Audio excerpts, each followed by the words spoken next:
Welcome to Penrose Learning, where we make understanding easy. You will add the problem program to DEP's Allow list now. First, open Control Panel as administrator and navigate to Advanced System Settings. Once there, click Performance Settings, switch to the Data Execution Prevention tab. Choose the option for all programs and add the executable that shows the error. Make sure to browse to the exact exe path. Permissions must match. Apply changes and restart Windows so DEP reads the new exception. This stops DEP blocking legitimate older programs without disabling protection entirely.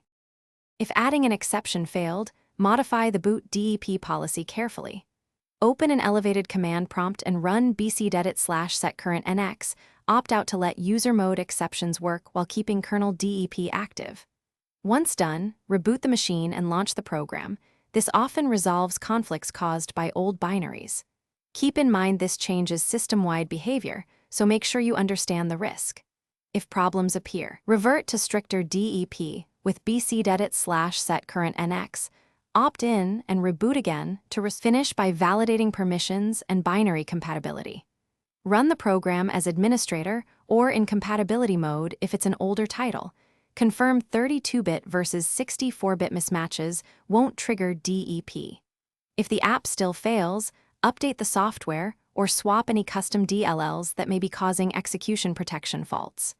As a troubleshooting step, revert any DEP global changes and run System File Checker with sfc/scano to repair OS files.